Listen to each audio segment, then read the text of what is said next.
All right, good morning, good morning. The Out of Bounds Show, ESPN 105.9 The Zone, brought to you by Livingston Cellars Wine and Spirits and the Briar Patch in the town of Livingston.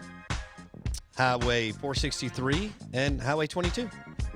Livingston Cellars Wine and Spirits and the Briar Patch.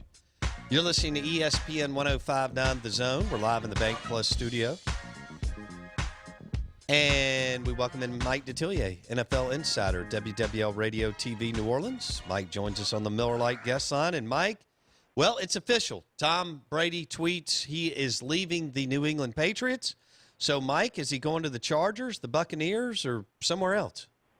Well, I don't think he's made up his mind yet. Anybody who's listened over the last few months on WWL when I've been on, just because of a connection with Brady, his personal photographer, I should say, the family first, personal photographer, is a guy that grew up not far from where I live today. And he's connected more to Giselle than Tom, but he travels with the family. Many of the pictures and videos you see is actually from him. And because of his job, and, it's sort of a fine line, but he has hinted to me strongly, I would say from October on, that he didn't think Tom would be back with the Patriots. And so, it's interesting after all those years, and it's almost to me like a marriage that's been there between two guys, in Belichick and Brady, and there's a little bit of friction between the two, where when you have that much success, I think it's difficult to kind of share the spotlight. And I think Tom wants to move on. I do know that he hasn't made up his mind yet on exactly where he'll end up. To me, it would seem to be, if he wants to go to a team that's close, it would be the Los Angeles Chargers. They have weapons on both sides. They're a strong defensive team. Man, you look at that receiving core with Keenan Allen, with Mike Williams. Their running backs are really good. They got to rebuild that offensive line, but they've already taken a step in that direction in bringing in Trey Turner in a trade with the Carolina Panthers. That would make a lot of sense to me. You got a lot of pieces in place. Do know the Bucks with Bruce Arians has thrown out the gauntlet too, that they would like him there. That would seem a little bit more of a rebuild with Bruce, but he would be the type quarterback Arians would like. Bruce is a guy, man. When he was here in New Orleans, he was something else. Man, I'm just telling you, he got stories. Good gracious, and but. It would fit well when you look at also the weapons that the Buccaneers have on the offensive side of the football. But they're rebuilding defensive teams, so nothing's been settled with Tom from what I gather. And again, it's not a major surprise to me. I think he put the olive branch out there to try to go back if they could work something out. But I think now you got two parties that are stubborn, and neither one wants to give in. And it's been a great ride watching them, but it's over. Wow. Mike Detillier on the Out of Bounds Show, Tom Brady leaving the Patriots. And it's like a super successful band that, eventually can't stay, although they stayed together for 20 years, but that's a long time in this league. Yeah, it is. It's rare. It's really rare for that length of time, because then after a while, it's not just about the band. It would be about the most successful band, and you've got these strong personalities. Someone brought it up almost like the Beatles, because of Paul and John. There's going to be some friction there between those people after a while, because both of them of strong personalities, and both of them feeling maybe they've been rubbed the wrong way, Mm. so to speak. And so, whatever, if we still alive 25 years from now, hopefully we'll be that way. But if we are, all the books and shows that'll be done about this run with the Patriots, with Belichick and Brady, Mm. because you can say what you want about how you feel as though they've pieced this together. It's not going to be duplicated in our lifetime. Yeah. No. Not this. This ain't going to be duplicated in our lifetime. Mike Detillier talking NFL and Brady. Brady will not run out of the tunnel as a New England Patriot this year, and he'll either be but you feel confident, Mike, he's going to play, right? He's not walking away. I feel confident he's going to play, and Okay. he said it, and he has said it. But I've talked to Mario. The guy's name is Mario Dardar, and I've talked to Mario, and he's like, Mike, he ain't fixing to retire. He wants to play, and he said, he trains similar to Drew in that he's like an Olympic athlete. Now he might not look it, but man, he is a great guy to keep himself in shape. Does what he has to do. He certainly changed his eating habits. What people don't realize is that for the first, I'm gonna say, 5, 6 years he was in the league, he actually trained in Louisiana in the off season. He trained in Metairie with Tom Shaw. Tom was the Yeah.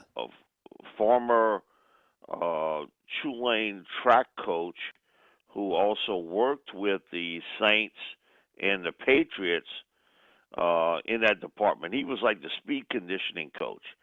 And so he would come down to Metairie, and you went down there, and there was security. And Tom was great. Tom Shaw was great to me to let me go there and see it. And you maybe had 40, 45 NFL football players working out in Metairie. And then Katrina came and into that story, and they did a story on him in USA Today, and the Disney people saw it. And what they did is they offered the Disney facilities to Tom Shaw to bring his camp there, and so it's been at the Disney complex ever since. Oh, wow. Down in Orlando or the one out in Yep, L.A.? in, Okay. in Orlando. It's Okay. been in Orlando ever. It's post Katrina, but he's Shaw's been down there ever since, and Brady's a workaholic. From listening to Mario and also to Tom. I mean, he's a workaholic. He's the first one there. He'll get in his workouts in the off season. He'll wake up and he's training at 4 o'clock in the morning, and he'll work till 6:30, 7 o'clock. Got the rest of the day. Incredible. So you feel like if you had to put a little dough on it, you feel like he'll end up in L.A. with the Chargers. He's got a home out there. He's got a son out there, all that kind of stuff. Right, Mike? Yeah, but he is living in New York. Let me just Okay. tell you that him and the family are living in New York. All kind of crazy, but that doesn't really mean anything. No. I mean, he's got enough dough. He can kind of go where he wants to go, but family's important to him, that sort of thing, and so that part I do know. It's important to him, but him and his wife are living in New York. He's got he's involved in different things, but he did buy a production company, and it is out west. Hmm. They do have a tentacle down here in the South because of Hollywood South in New Orleans, and also out in Atlanta because it's been some hot areas more in Atlanta than there is in Louisiana because it is. We had a governor that he couldn't understand any of that. We had a big argument one day because he's trying to explain to me that if he's got to put up $500,000 and he gets 1.8 million in return, that's not a good investment. And I told him, as far as I'm concerned, I'll show you how good of investment You let me invest a $500,000 and I get 1.8 back in return. I'll do that every day in a book, and every day. But you couldn't get him to understand that. He was a hard-headed guy that he claimed he was a conservative, but the only thing he was conservative about was certain things he did in his personal life. Other than that, I mean, he had no clue about how to make money. Nothing. But so the movie business really went a little east to Atlanta, and it still do some things down here in Louisiana. But Tom's involved with a major production company, and it is based out west. So L.A. would certainly be a hot spot, and certainly his wife knows the area very, very well also. What about Mike Detillier, NFL insider, WWL Radio TV New Orleans? He joins us on the Miller Lite guest line. You're listening to ESPN 105.9 The Zone. Brady's leaving the Patriots. Landing spot could be the Chargers. Where do you expect Philip Rivers to end up in Indianapolis? Yeah, I think it's that's sort of where it looks to be tied in. Philip is, the former Charger assistant coach is now kind of running the offense there with Frank Wright as the quarterback coach, and so I think with Frank, he would like a veteran to come in. I still believe they would like to get a young quarterback to come in for down the road, but they kind of went down this road before. With luck, it didn't work out. And Jacoby, I think, he's a solid player, but you're not winning. You're not winning a championship with Jacoby. So I think at this stage they may try Rivers and see what will happen as the bridge between the older quarterback and the younger guy. Because even Philip, you saw it last year, especially late in the season. He certainly didn't look like the same guy. His passes were falling short. He didn't have as much zip on the throws as we had seen in the past. We see a lot more deterioration in Philip Rivers as a player than we've seen certainly from Brady or Breeze. All right, so Rivers to Indianapolis, maybe Brady to the Chargers. Dallas puts the franchise tag on Dak. I know this, who knows what's going to play out over the next few months, but do you think that they'll get a long-term deal done by July, Mike? Man, I would have thought that would have been done by now. And again, it seems to be that you got two parties here that are stuck with a number that they can't come to an agreement with. But I would have thought that would have been done by now. I know Jerry really likes Dak a lot and wants him on the team. The number that Dak is asking for is pretty expensive. But again, it comes down to what do you want to do with your franchise. And so I'm just going to take a guess, and I'm going to say they get a deal done. But I would have told you that in October that they would have got a done deal by now. Because, we've heard all kind of stuff about how close it's been. And then, something happens and it's not as close as you might think. Well, somebody's leaking that out, and that's Jerry Jones' people. Sure. It's not Dak's people. It's Jerry's people. And so something's not quite right here between the two of them. But normally on a deal like that, Jerry gets it done. And we saw it yesterday with Amari Cooper. And people were speculating that he would go elsewhere. And, and kind of in the back of Jerry's pocket, he had sort of a deal done. All right. What about Mariota to the Raiders? I've seen enough of Marcus. I can't see him as a reclamation project, but I think Gruden believes that. But Gruden believes everything about any quarterback he's ever been around. That's true. He's never developed one quarterback in his life, but because of this quarterback school and stuff that was on TV, you would believe that he's done it 15 times.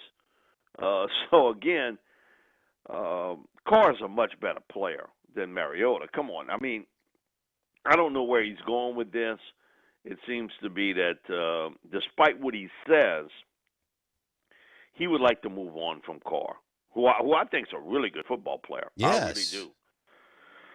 But I think, again, you got the ego of John Gruden here playing in front of you. And not to say that he's not a good coach, because I think he's got some features there that certainly leads you to understand he is. But his relationship with quarterbacks has always been rocky. Always. Mm. And so Carr is finding out real quickly. Very, very quickly. But he's not going to put his hands on Mariota and all of a sudden all that's going to change. What you saw with Marcus was a very indecisive quarterback and really crumbled at times under pressure. And I think that's the mark of the top quarterbacks. They have that ability under pressure to make big plays. You can't say that about Mariota. Right. At all. Look what Tannehill did. I mean, at least he showed it. I mean, but Marcus, you're still waiting. And some of the easy throws Marcus had, he just misfired. And I don't think you can make somebody accurate if they're not. I think he was terrific college quarterback in the system that they had him in. Sure, yep. But it never translated to the NFL. It never did. Agree. We'll leave it there. Mike Detillier, NFL Insider, WWL Radio TV New Orleans. Mike joined us on the Miller Lite guest line. Follow Mike on Twitter at Mike Detillier. Mike, we appreciate it. We'll talk next week. Thanks a lot. Appreciate it. Mike Detillier on ESPN 105.9 The Zone. Tom Brady, can you imagine what Boston is doing right now? Like Joe Boston? You know, we always have that picture of the Boston sports guy, Blake. And can you imagine the meltdown right now? They have to have known it was coming, right? I mean, I don't think fans are capable of really preparing for anything like that. You know? I mean, to bring it to the state of Mississippi, who would we the Hugh Freeze thing. I think that literally shocked the majority of the Ole Miss fan base. Yeah, but I saw it coming. I mean, anybody who wasn't that close to it knew that train was going off the tracks months and months and months before that. Yeah, but I didn't think he was going to get fired the way he got fired. Like, the way all that played out. Like, honestly, you can make the argument that if all they had done, if they had just kowtowed to Houston Nutt, he wouldn't have been fired. Right. So, I mean, that's a great point. I get that part of it too, but Brady's like, I think that was part of the implosion, though. Yeah, I definitely think so. Brady's absolute power absolutely corrupts, and Freeze at that point had absolute power. But the difference is Freeze was in a position where there is no end table. Players have an end timetable. Like, that's true. There's an expiration date on a player. So, like, Tom Brady, we've been having this conversation about Brady for the last almost 10 years now, it feels like. People have been saying, well, is this the decline? Is this the... He's won, like, 3 more titles since his decline started, supposedly. And had some big moments in big games. And could have had 1 or 2 more titles, potentially. Yeah. So... I mean, Nick Foles with the Eagles beat the Patriots. I mean, that was a collapse. Wow. But then he had to come back against Atlanta. Oh, no doubt. So, no doubt. But regardless of all that, in my opinion, if you're looking at Tom Brady as again a produce, because that's what players are, they have expiration dates. You got to milk running backs, shorter expiration date than a quarterback, right? Drew Brees' expiration date was way longer than Deuce McAllister's. Yeah, you know, I mean, it's just the way it is. So, but you got the last little drops of him, but at the end of the day, you knew that milk was spoiling. You knew it was coming. I think Boston is in imploding mode. I mean, we have everything else going on right now in the world. That's true. Boston, I mean, how many number 12 jerseys are there in Boston? I bet they're telling themselves. 2.4, I don't even know what Boston is, metro area. Yeah. But, I mean, what is it, 2.2 million kid, and think about how many adults wear Oh yeah, especially number in Boston. 12 jersey, and then throw in the kids Yep. 12, 13 and under in the Boston metro area. Incredible. Out of bounds, ESPN 105.9 The Zone. Good morning. Welcome in. Hope you're doing well. Mike did a super job on a little NFL free agency with Tom Brady leaving the Patriots. Dak Prescott, the Cowboys have dropped the franchise tag on Dak. He'll make somewhere around 32 to 34 million if they can't get a deal done by July. I guess we'll see who budges or who's willing to give a little bit, whether it's Dak and his agent or whether it's Jerry and Stephen Jones. Todd France has been breaking the bank for players the last couple days, though, so I don't see any leeway in that one. And you said that Zeke and Lyle Collins? That's right, the guard. Right guard, left guard. I can't remember off the top of my head. They both restructured. They both restructured Monday to create more cap space for 2020, which, again, Amari Cooper's $100 million deal only counts against $10 million cap space in 2020. And great parting note, Tom Brady leaves the Pats with 12.5 dead cap space, 12.5 million in dead cap space. Oh, with his departure. Okay. So, is nice it going to be parting shot. Jarrett Stidham? Will they go after another QB? Could Phillip Rivers all of a sudden? Well, that's what would Belichick actually get into that? I don't know. Rivers has not had the touch. As Mike D said, it's been obvious if you've watched him. His deterioration the last couple of years has been pretty significant. Who else is left outside the draft? Jameis Winston and nobody. Rivers? Teddy Bridgewater? Teddy Bridgewater. Now, that could be... Potentially Nick Foles.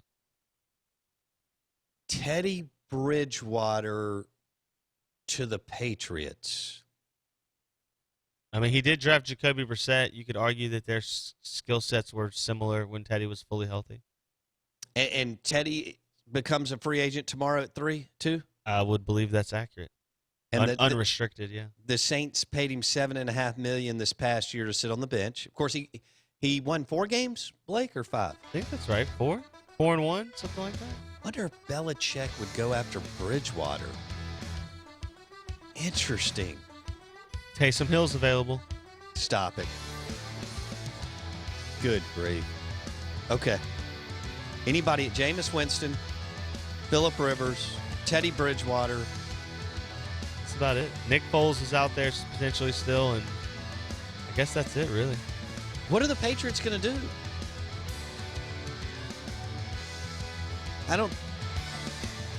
We'll discuss in the hour number 3. We've got the beer pong shootout coming up at 9:15. You can watch it on our YouTube channel, Out of Bounds Sports. The show is brought to you by Eye Care Professionals and Dr. Kirk Jeffries and his team on Lakeland Drive. Blade-free LASIK and cataract surgery. Eye Care Professionals and Dr. Kirk Jeffries.